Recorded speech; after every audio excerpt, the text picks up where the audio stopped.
Samatin po ang biyaya, awa, habag, pagkapala, katotohanan, kapayapaan, pag-ibig mula kay Abayaw.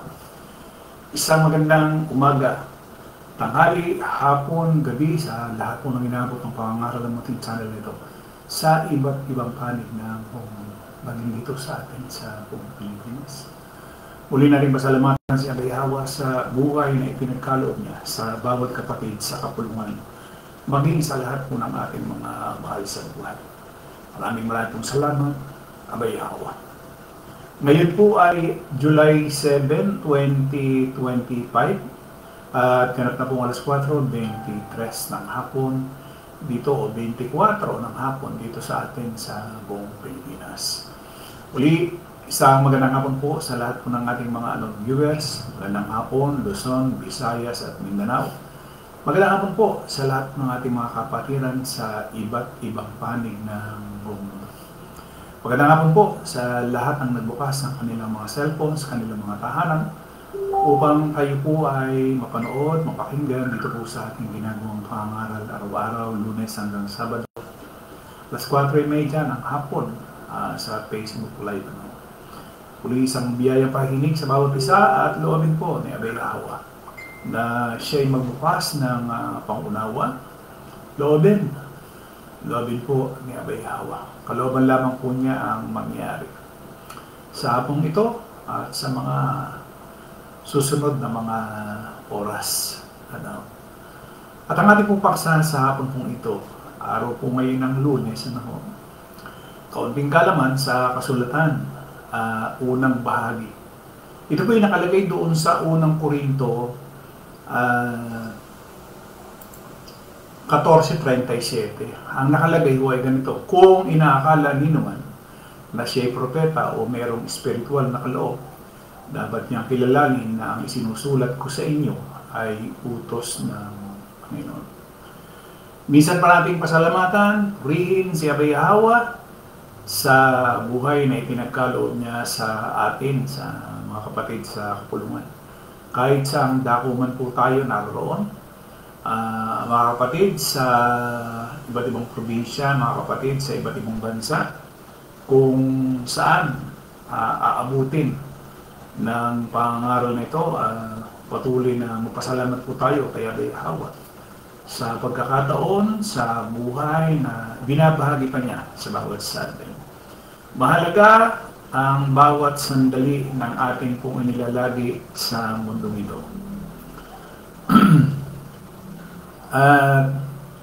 Sabi ko nga ho, halos araw-araw ako'y nagsasalita hinggil po diyan sa bagay na yan, yung pagpapasalamat, yung sa bawat segundo nakapagpapasalamat tayo, nakagagawa tayo ng kabutihan.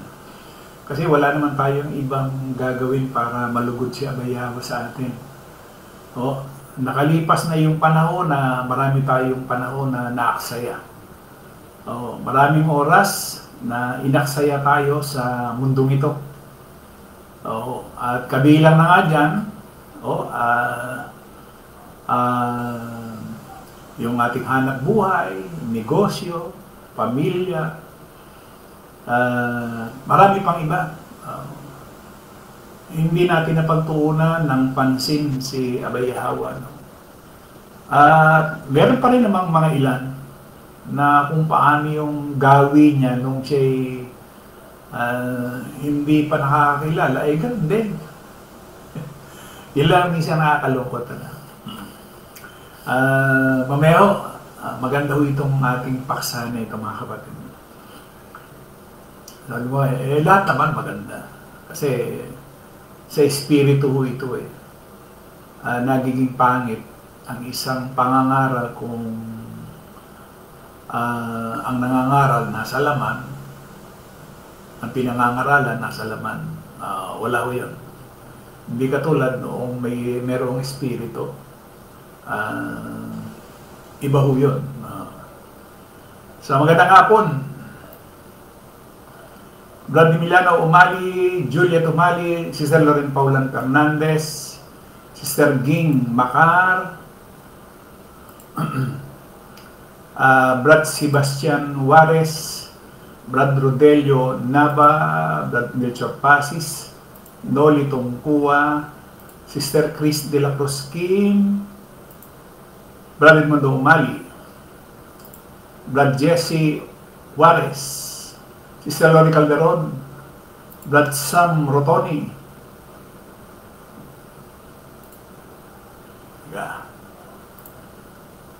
Lisa Indinibli Corsiga, Sister Rosely Bandojo, Brad Wilfredo Bedes,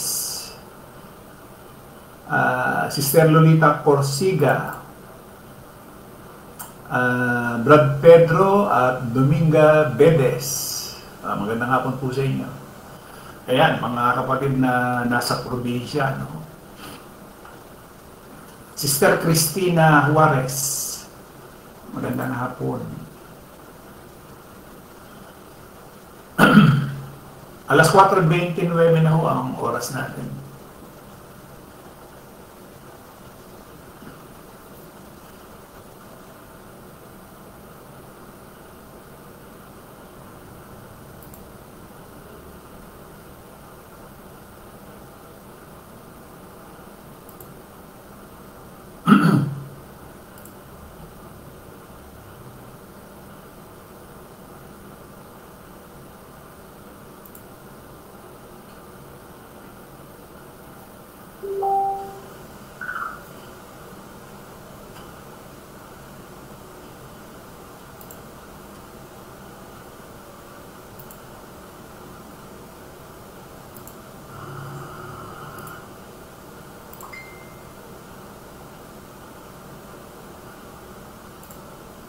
Alas 4:30 na.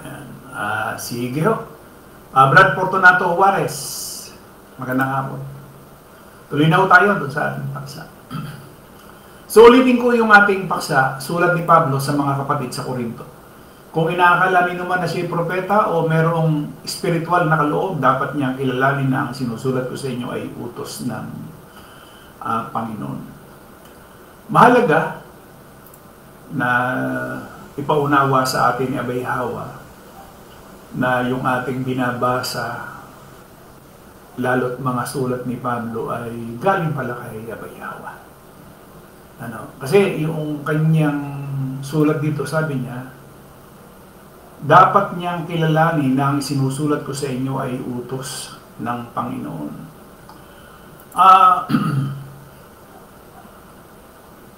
Marahil ay yung iba ho ay hindi alam yung malalim kasi maging sa Korinto noong unang siglo may pangyayari, hindi kasi ibig sabihin na kung ang tao nasa kapulungan ay meron ng banal na espiritu. Hindi ho yun. Hindi ho ito katulad ng reliyon na sinasabi nila pag pumasok ka dito, nabautismohan ka, ligtas ka na. Malaki ang pagkakaiba ng relihiyon at saka yung kapulungan. Sa kapulungan, hindi ibig sabihin na kung narito ka, kasi dito wala namang bautismo sa tubig. Sila may bautismo sa tubig. Pero dito bautismo sa espiritu. At ang nagbabautismo ay walang iba kundi si Abay Hawa. So, malaki ang pagkakaiba. Hindi ibig sabihin na kung ikaw ay nasa kapulungan, meron ka na ng banal na espiritu. Hindi ho ganun.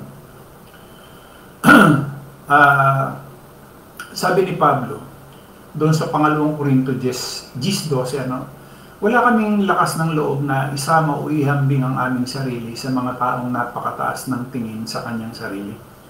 Ngunit sinusukat nila ang kanilang sarili sa pamamagitan ng kanilang sarili at kanila ring sarili, iniaambing ng mga sarili, sila ay salat sa pangunawa. Sana maintindihan, maunawaan ng bawat isa. Minsan kahit pala araw-araw kang makinig, araw-araw kang makinig ng pangangaral, araw-araw nating binabanggit ang salita, pero ang tanong doon, naunawaan ba? Yun ang napakalaking tanong. Magandang hapon, Sister Vivian Bando Humana. Carlo Roll, Jen Juarez, Leonardo Corsiga. Kasi dito sabi ni Pablo, wala kaming lakas ng loob na isama o ihambing ang aming sarili sa mga taong napakataas ng tingin sa kanilang sarili. Ngunit kung sinusukat nila ang kanilang sarili sa pamamagitan ng kanilang sarili at sa kanila ring sarili, inihambing ang mga sarili, sila ay salat sa unawa. Pagka pala yung sarili mo, inihambing mo sa sarili mo, salat ka sa pangunawa. At ganito ho yung nangyayari sa reliyon. Kaya ho natin binibigyan ng comparison lagi ang reliyon, sapagkat ang reliyon nasa laman. Para maging salamin sa atin, kumbaga maging salamin na makita natin yung replika ng isang taong nasa laman. Baka mamaya, sinusukat ko yung sarili ko, ako pala ay isang laman dahil hindi ko talaga naiintindihan o nauunawaan yung aking pinakikinggan, yung aking pinanonood. Marami yung nanonood. Dito lamang itong buwan na ito ay nasa 4,000 mahigit. Yung record kay Facebook Ito, itong buwan na ito, itong 30 araw, nasa 4,000 ang nakapanood ng ating ginagawang live. Napakarami yun nun. Pero yung nga lang, ang nakalulungkod doon, siyempre, hanggang sa panood na lang. Hindi naiintindihan, hindi naunawaan ng mga nakapanood na yung palang pinakikinggan nila ay napakahalaga. Napakahalaga pala kung sa pagdating ng spiritual. Ulitin ko po, hindi ibig sabihin na como ang isang tao ay nasa kapulungan, meron na siyang banal na espiritu. Hindi ho. Maganda nga po, Sister Chris Grisola, Sister Shirley Reveriza, Fernando Promevo Abiliara, magandang hapon. Hindi ibig sabihin, kasi ang pagmamalaki ng iba, iglesia ako ni Kristo, iglesia ako ng Diyos, saksi ako ni Jehovah. Pinagmamalaki nila na pagka sila ay naging membro na ng isang relihiyon, kumbaga yung katiyakan ng kaligtasan, sigurado na. Maliho. May papapansin lamang ho ako sa inyo, kasi sabi ni Pablo dun sa unang Korinto 2:13, at ang mga bagay namang ito ay ipinahayag namin hindi sa pamagitan ng mga salitang ayon sa pagtuturo ng karunungan ng tao, kundi sa pagtuturo ng Espiritu na aming ipinapaunawa ang mga bagay na espiritual sa mga espiritual. Ibig sabihin ng salitang pinapaunawa, hindi pa naunawa, kaya ipinapaunawa pa. Mahalaga na maunawaan yung bawat salita. Kasi mahalaga yun yung bawat narinig natin, yung nabibigkas ng nangangaral, mahalaga sa bawat salita. Sabi ni Pablo dun sa unang Korinto 2, mga kapatid, nang ako'y pumunta riyan, ipinahayag ko sa inyo ang hiwaga ng Diyos, hindi sa pamamagitan ng kausayan, ng pananalita, o ng malawak na karunungan, sapagkat nung ako'y nariyan, ipinasya kung wala akong ibang ipapaalam sa inyo, maliban kay Kristo at ang kanyang kamatayan sa krus. Nung ako'y nariyan, ako'y nangihina at nanginginig sa takot. Sa aking pananalita at pangangaral ay hindi ko sinubukang hikayatin kayo sa pamamagitan ng mahuhusay na talumpati at karunungan ng tao. Subalit nangaral ako sa pamamagitan ng kapangyarihan ng Espiritu. Anong dahilan? Upang ang inyong pananampalataya ay masandig sa kapangyarihan ng Diyos at hindi sa karunungan ng tao. Kasi may nangangaral, ano ba yung distansya ng mundo sa buwan? Ano ba ang distansya ng araw sa mundo? Meron nangangaral ho ngayon. So, sa tingin ng tao, matalino. Pero sabi ni Pablo, hindi ganon. Hindi ganon ang aking, sabi niya, anong dahilan? Upang ang inyong pananampalataya ay masandig sa kapangyarihan ng Diyos, hindi sa karunungan ng tao. Says, Gayunpaman, sa mga taong matatag na sa buhay espiritual, ay nangangaral kami ng salita ng karunungan, hindi karunungan ng mundong ito o ng mga tagapamahala sa mundong ito na ang kapangyarihan ay lilipas. Subalit ang pinapahayag namin ay ang lihim na karunungan ng Diyos na hindi nahayag nung una na itinalaga na niya para sa ating ikalulwalhati bago pa likhain ang sanlibutan. Akalain niyo ito. Pero yung sabihin ni Pablo dito, itinalaga na niya para sa ating ikalulwalhati bago pa likhain ang sanlibutan. Ibig sabihin, bago pa likhain yung sanlibutan, may itinalaga na siya para doon sa mga tinawag, mananampalataya, nasa kapulungan, ay ikalulwalhati, sabi niya. 8. Walang isa man sa mga tagapamahala sa daigdig na ito ang nakakaunawa ng karunungang iyon. Sapagkat kung naunawaan nila yon, hindi sana nila ipinako sa krus ang Panginoon ng kalwalhatian.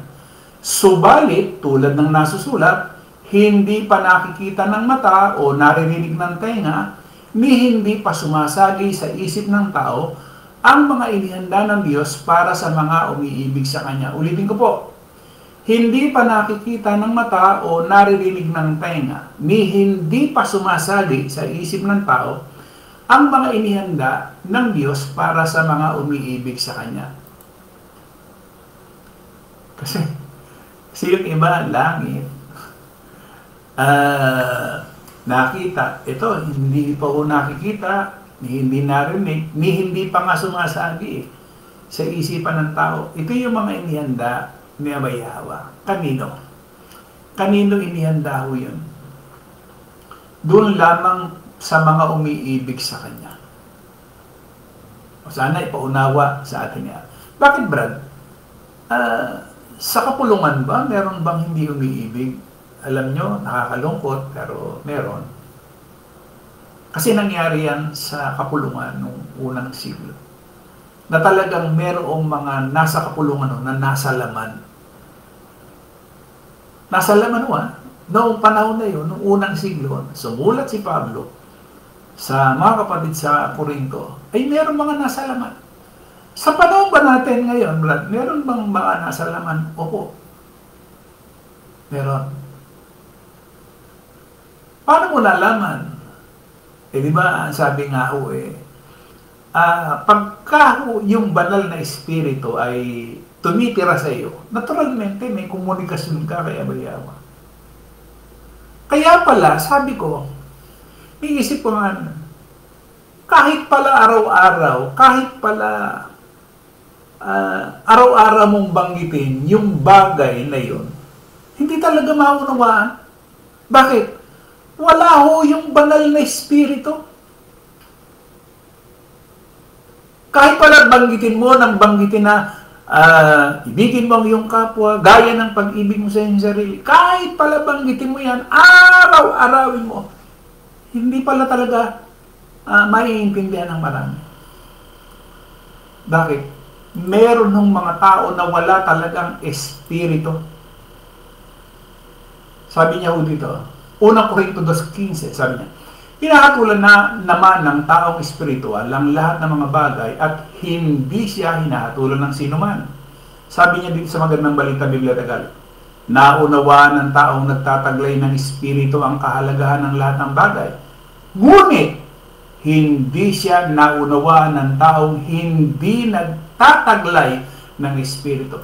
Kaya pala, miski araw-araw na marinig ng isa at walang taglay na espiritu, walang saysay lang yung napakinggan niya. Paano masusukat ngayon ng mga nakakinig? Simple lang. Wala siyang ginagawa. Wala. Kasi yung umiibig kay Abay Yahweh, may ginagawa Pagka hindi ka umiibig kay Abay Yahweh, ibig sabihin, masigasig ka sa, halimbawa, katulad ni Pablo, nakaranas na siya ng lahat ng uri ng hirap. Pero masigasig siya, masigasig sa pangaral, lakbay dito, lakbay ito. Nakita kasi niya eh. Oh, yung ginagawa ni Abayawa sa kanya, yung ginawa sa kanya. At alam na rin naman niya, sinabi naman na sa una pa lamang talagang magtitiis siya ng kahirapan, marami siyang kahirapang titiisin. Sinabi na mismo sa kanya ng Kristo nung siya tawagin. Nung siya tawagin ni Abayawa. So nangyari yun. Pero masigasig siya. Halos walang tigil, araw at gabi, nangangaral siya. Yun ang gustong maipakita sa atin na meron tayong sigasig spiritually. Kasi pagka isang tao nasa laman, ang sigasig niya panglaman. Gigising ng maaga, paggising ng maaga, ligo, punta sa trabaho. Masigasig siya sa hanap buhay. Masigasig siya sa pamilya. Hindi masama na maging masigasig ka sa pamilya, masigasig ka sa iyong hanap buhay. Hindi masama ko yun. Ang masama, nakakaligtaan si Abayawa. Hindi ba dapat una siya? Kaya sabi nga niya, ang Pangulong Utos. Sinabi pa niya sa matandang tipan, hanggang siya'y makitulad na sa tao. Pakinggan mo, O Israel. Sabi niya. Dinggin mo, sabi niya, ang Pangulo ay isa, o ang Diyos ay isa, at iibigin mo siya ng buong puso, ng buong lakas. Pinakapangulo siya. Yun pala, kahit na araw-araw na marinig ng tao at walang espiritu yung tao, walang saysay, itsura lang siya ng isang may tenga pero bingi. Itsura lang siya ng may mata pero bulan. Yun ang nakalulungkot, mga kapatid. Ibig sabihin, lumipas yung mga panahon, yung oras, yung araw, lumipas, pero walang nangyari doon sa kanyang ginawang pakikinig. Meron ho bang nangyaring ganyan? Meron ho eh. Ituloy ko lang muna ho yung unang Korinto 2, Gis. Ngunit ito'y inihayag ng Diyos sa atin sa pamamagitan ng Espiritu. Sinasaliksik ng Espiritu ang lahat ng bagay, maging ang mga pinakamalalim na bagay na may kinalalaman sa Diyos. Walang nakaalam sa iniisip ng isang tao maliban sa kanyang sariling espiritu. Gayun din naman, walang nakakaalam sa mga iniisip ng Diyos maliban sa espiritu ng Diyos. Ang tinanggap natin ay hindi ang espiritu ng sanlibutan, kundi ang espiritu na mula sa Diyos upang maunawaan natin ang mga kaloob niya sa atin. Tanong, yung bang espiritu na ibinigay ni Abayawa nasa atin? Alam niyo po ba kung nasa atin yan? Hindi na pala kailangan turuan tayo. Hindi na pala kailangan sabihin, kasi may pangyayari sa Korinto, sabi ni Pablo. Bakit nasabi pa ito ni Pablo nung panahon na yun? Sabi niya, 1 Korinto 3, mga kapatid, hindi ko kayo makausap bilang mga taong nagtataglay ng Espiritu. Alayin mo sabihin niya ito? Sa Korinto, sa Korinto. Kailangan kausapin ko kayo bilang mga taong namumuhay pa ayon sa laman at sa mga sanggol na pasapananampalataya kay Kristo. Gatas ang ibinigay ko sa inyo noon at hindi matigas na pagkain. Bakit? Sapagkat hindi ninyo kaya iyon. Subalit hanggang ngayon ay hindi pa rin ninyo kaya. Bakit? Sapagkat nananay pa sa inyo ang laman. Ang inyong pag-iinggitan, pag-aaway-away, palatandaan na makasanlibutan pa kayo, namumuhay ayon sa laman. O di, sakto. Hindi lahat ng nasa kapulungan merong banal na espiritu. Ang iba, nasa laman pa rin.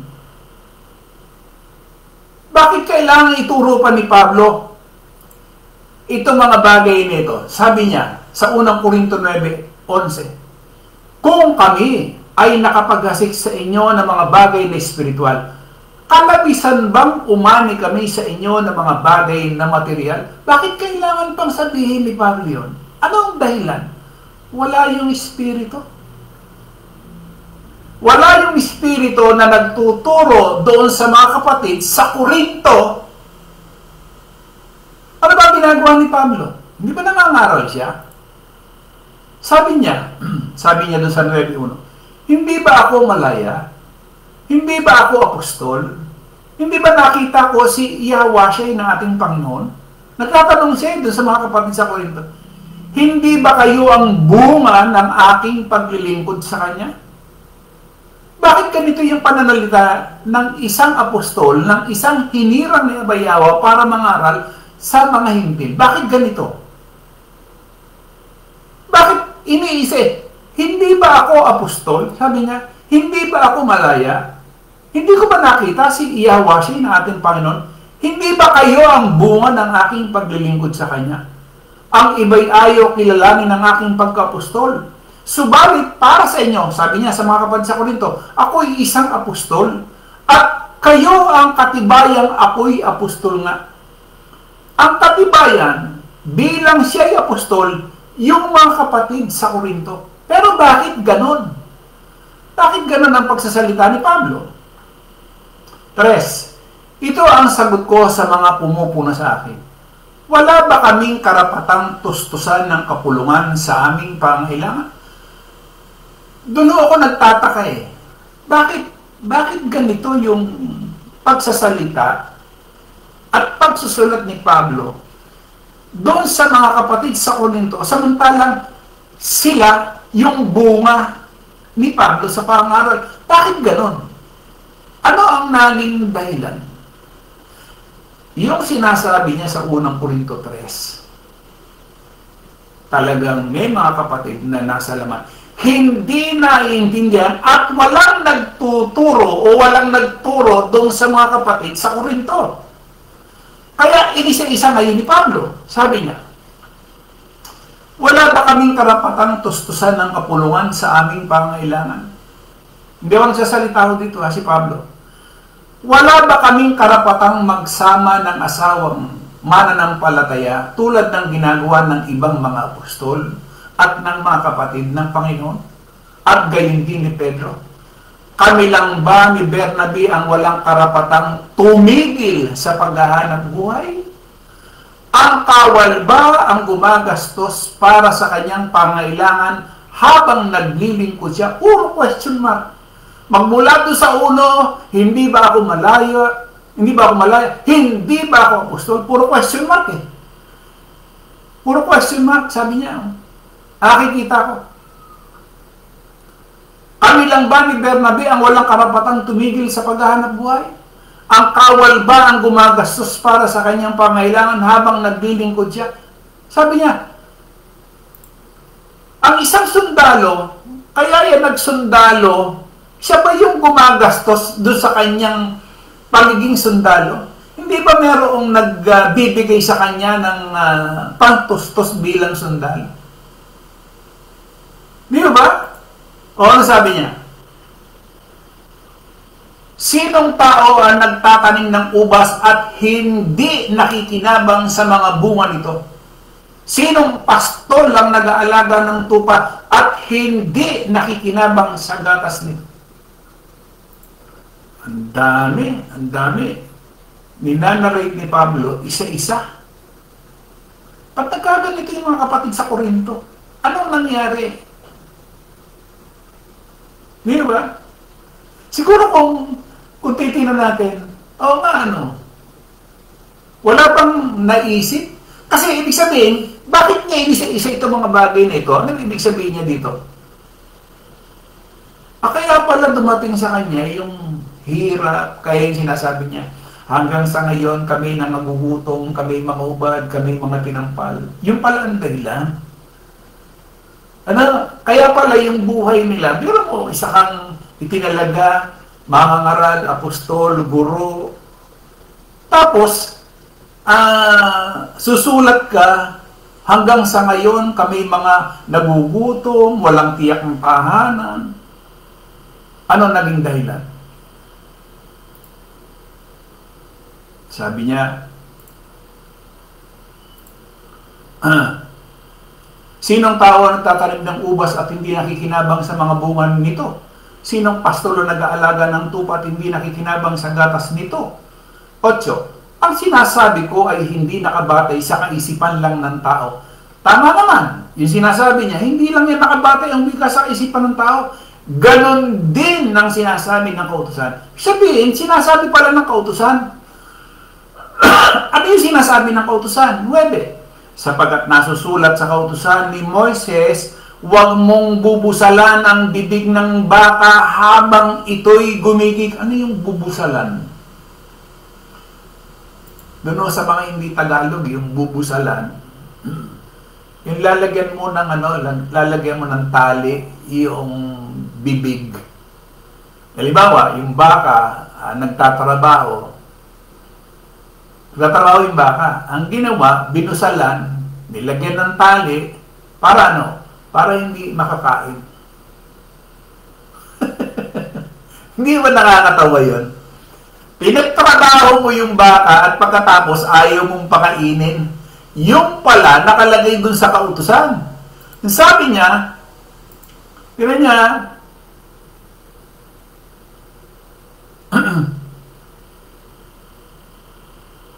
pakatindi ho ng sinasabi ni Pablo rito. Sabi niya, sapagkat nasusulat sa kautusan ni Moises, huwag mong bubusalan ang bibig ng baka habang ito'y gumikik. Mga baka nga kaya ang inaalala ng Diyos?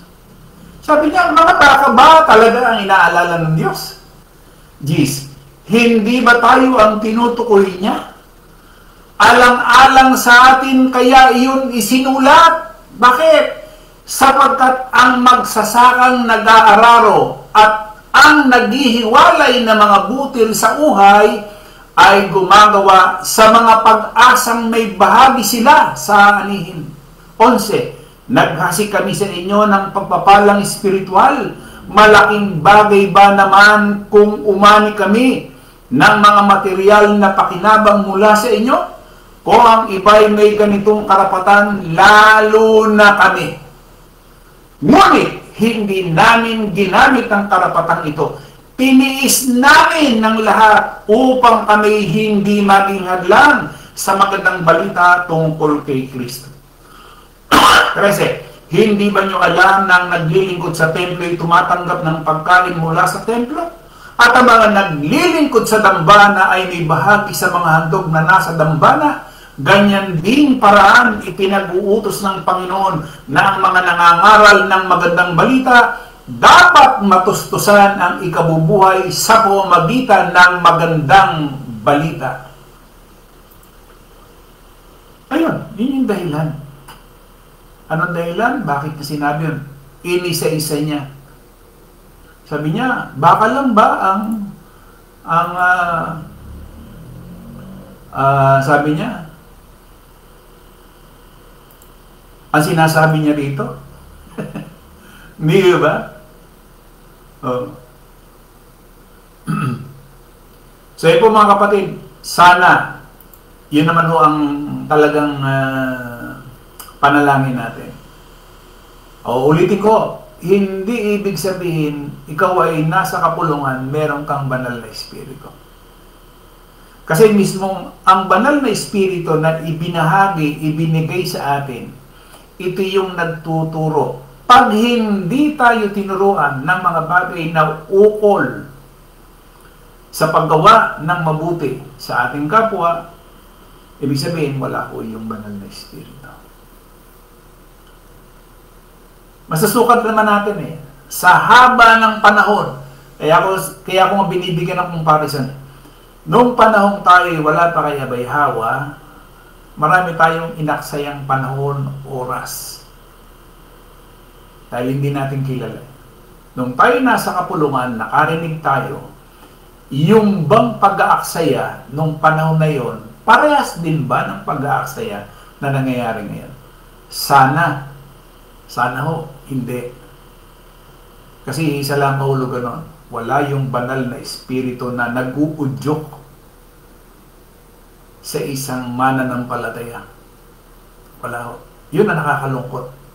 Sayang sayang yung panahon, sayang yung pagkakataon na dapat tayo nakagagawa ng mabuti, nakagagawa tayo ng ayon sa kalooban ni Abayawa, pero para din pala tayong dati rin. Ibig sabihin, patay. Patay yung pananampalataya. Wala si Abayawa, walang pangako. Parehas din, wala rin. So sana ipaunawa ni Abayawa sa atin. O yun po, time check na ako.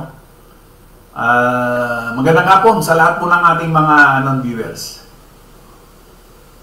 Sino ba ang aking hindi pa nababasa rito? Shirley Bandoho Abrera, Brad Noli Tunggua, Joel Suela, Sister Maria Victoria Morales.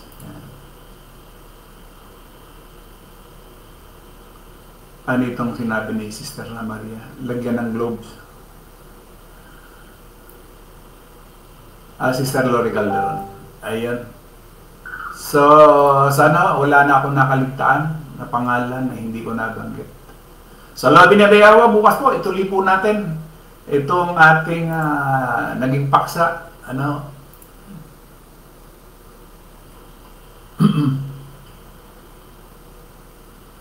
Ayun. Sister Elizabeth Dens. Ito, hindi ko nabanggit kanina yata ito. Sister Chris Grisola. O muli po sa... Sino pa? Baka meron pa ho. Habol pa, habol. Okay na. Sa iisang Diyos na ating tagapagligtas sa pangalan ni Abayawa, sumakanya nawa ang kalwalatian, ang karangalan ng pag-ahari at ang kapangyarihan sa kauna-unahang panahon at ngayon at magpakailanman sa nawa. At tayo nagpapasalamat, hindi naman lahat ng mga kapatid, meron talaga mga kapatid na talagang meron ng espiritu sa kapulungan. At meron din naman na talagang wala. Paano nalalaman yun, Brad? Siguro tatanungin mga kapatid. Paano nalalaman? Once na nagtanong na ho kayo ng gano'n na, paano nalalaman? Yun ho ang ibig sabihin lamang, hindi ninyo naranasan yung banal na espiritu. Halimbawa, nagtanong kayo, doon pa lamang sa tanong, paano nalalaman yung Brad yan? Ibig sabihin lamang, yung banal na espiritu, hindi talaga o wala talaga sa inyo. Basta paano nalalaman yung Brad? Kasi kung nasa atin yung banal na espiritu, hindi mo kailangan tanongin eh. Bakit? Ikaw mismo, sa iyong sarili, alam mo ang banal na espiritu na siya. Bakit? Kumikilos ka eh. Kumikilos ka ayon sa kanyang atas, utos. Sabi ko nga sa inyo, pagka nag-utos si Abayawa, kahit hayop, sumusunod. Di ba? Uwak, nagpakain sa propeta, kahit hayop. Kasi utos yun eh. Hindi ba? So yun, ang ibig sabihin lamang nun, pagka ang banal na espiritu, nakita niyo ba yung panahon noong bumaba ang banal na espiritu noong araw ng Pentecostes, kung gaano kasindi yung mga kapatid na yun. Yung kanilang pag-aari, hindi nila rin kanila, ipinamahagi sa bawat isa. Yung kanilang pag-aari, yung pagkukulang, ganon katindi yung panahon na ang banal na espiritu ay bumaba sa araw ng Pentecostes. Gawa 2, basahin nyo yun. Basahin nyo kung gaano sila kasindi, kung gaano sila kasipag. Sana ganon din ang maranasan natin. Yung bang tayo naman nakaranasan ng unang pag-ibig. Di ba? Lahat naman sa atin yung unang pag-ibig. Sa panglaman na talaga namang kahit malayo yung lugar ng iyong sinisinta, tatawid dagat, talagang pupuntahan, di ba? Ganon. Sa panglaman, ito, pambuhay spiritual, So, yun. Muli, maraming pong salamat. Jing Kindoverte, Lopez. Ayan, magandang hapon. Muli po maraming salamat at loobin po ni Abay Hawa na sa bawat segundo, minuto, oras ay pagkalooban tayo ng pagpapalang espiritual. Muli, maraming salamat. Maraming salamat sa lahat po ng ating mga non-viewers. Maraming salamat sa mga bagong pangalan na akin pong nakikita doon sa aking doon sa mga nagko-komento. Maraming salamat sa inyo at sa lahat ng mga unknown viewers. Maraming salamat sa inyo. Loobin po ni Abay Hawa, makaisa din namin kayo sa pananampalatayang ito. Muli, isang magandang hapon po sa ating lahat.